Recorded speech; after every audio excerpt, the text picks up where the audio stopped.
अस्सलाम वालेकुम नाज़रीन, वेलकम टू हर्बल रेमेडीज़। हकीम उमर रिज़वान हाज़िर है एक नई वीडियो के साथ। आज की इस वीडियो में हम बात करेंगे कि सब्ज़ियों के जो रस हैं उनकी इफ़ादियत क्या है। उनमें से पहले नंबर पर खीरा है।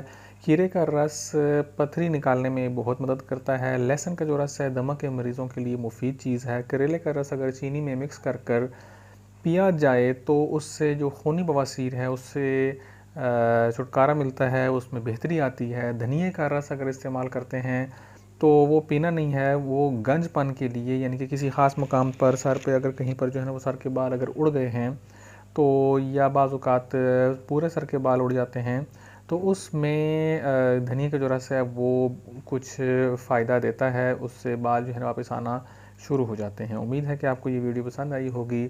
हकीम उमर रिज़वान को इजाज़त दें। अल्लाह हाफ़िज़। और चैनल अगर आपने सब्सक्राइब नहीं किया है तो ज़रूर सब्सक्राइब कर लें।